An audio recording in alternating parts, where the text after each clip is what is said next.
Joining me now is Carl Neustaedter. He is with the Public Policy Forum. Now, last year, they produced a major study with recommendations to the government on financial and policy options to help the country's news media. First of all, thanks for coming in. Hi, Martin. Now, I mentioned you produced a fairly extensive study, sort of a critique of what was going wrong in the industry, in the news industry, with recommendations. If we look at what we've seen in this economic update, how does it relate to what you were recommending to the government? I would say of the three recommendations, two of them relate somewhat to some of the recommendations that we made. First of all, the change of charitable status for nonprofit news organizations is also one that we made. The second one, the tax credit for labor, that came out of discussions afterwards, after the report came out, although our original report did talk about a lot of tax changes that try and level the playing field a little bit in the industry as a whole.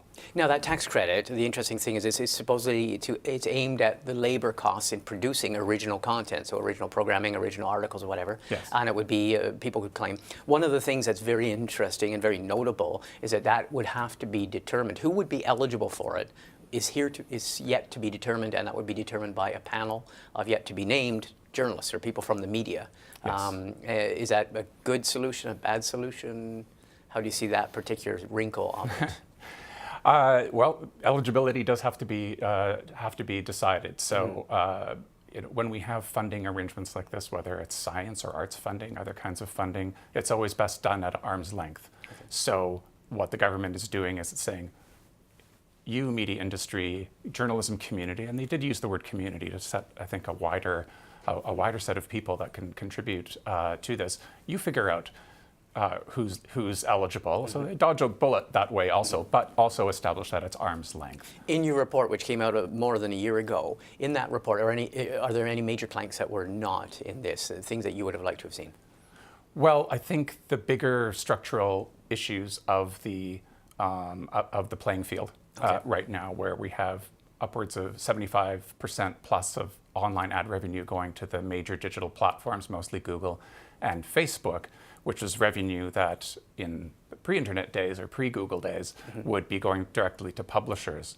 So that playing field where you have those giants not paying tax, not producing journalism, but taking the lion's shares of the money, leaves Canadian content producers at a disadvantage. So some of our recommendations went towards trying to level that playing field from a tax percentage. What did you recommend? How would you get around that? Because as you say, right now the lion's share of advertising money, this is the big structural problem in the news industry. Yes. The lion's share of that goes to those big giants, the Googles and the Facebooks. Yes. So you get a situation where if you buy a digital subscription to the New York Times, you're not paying tax, but if to the Globe and Mail, you would. So it addressed some of those things, and that the money that would be coming in from some of that then would establish a journalism fund.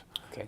So rather than the tax credit, it would have been a fund. But we've been looking at these issues before that big report and since, and talking to players big and small in the media industry, startups all the way up to the big nationwide companies, and getting their feedback as well, and trying to facilitate some of the conversations that will allow to see how all of those players could have a voice and a better playing field. One of the, we played an exchange in question period, but some politicians, especially some Conservative MPs, are saying that this smacks of trying to buy off the media, that this really is untoward. Some journalists have said the same thing too, questioning how the news media can remain independent if they are now going to be beholden to tax credits and to public funding. Right. Your response to that?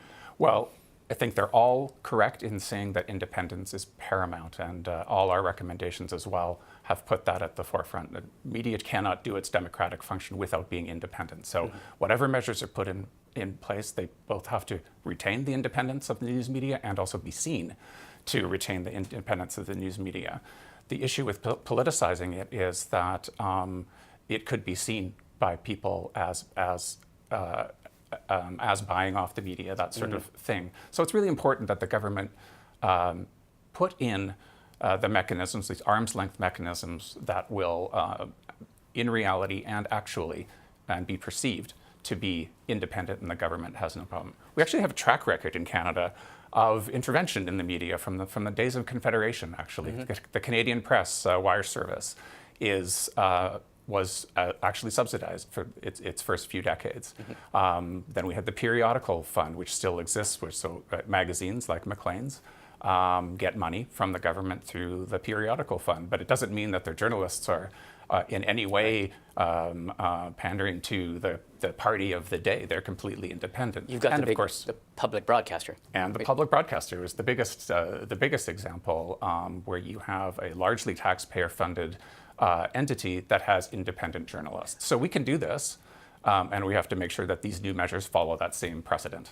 When you provided your report a little while ago and you submitted it to the government, the then Heritage Minister, Mélanie Joly, responded, but her major response was saying she wasn't going to fund media that are still operating under an old, broken, unsuccessful business model. And that was seen as being basically a rejection of almost all of your recommendations. What do you make of that? That was a year ago, and now a year later, we're seeing some concrete, larger measures.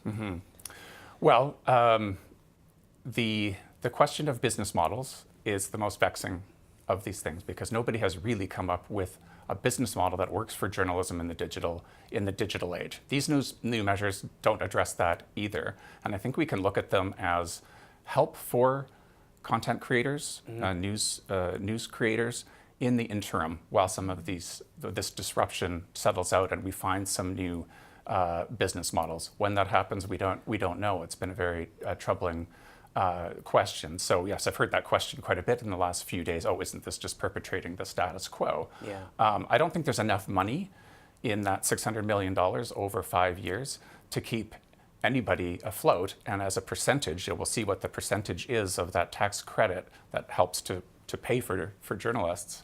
I don't think that is enough. That's going to continue a broken business model.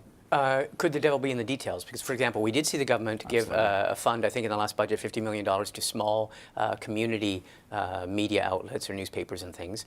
Could the devil be in the details in terms of who decides on who's eligible, for example, for the refundable tax credit for labor costs? Absolutely. Yes, there's many details that have worked out. There's going to be the panel of people in the journalism community, I think is the word that the government used. So. And then in the budget in 2019, some of the more details will come out about that. But it's crucial about that, because you also don't want to stifle innovation, right? It can't just be the eligibility has to go across the board. But do you foresee, I mean, because the elephant in the room and still remains in the room and is still romping around the room, is the tax structure, which allows the big giants to not pay any taxes and steal all the revenues. Attract all the revenues.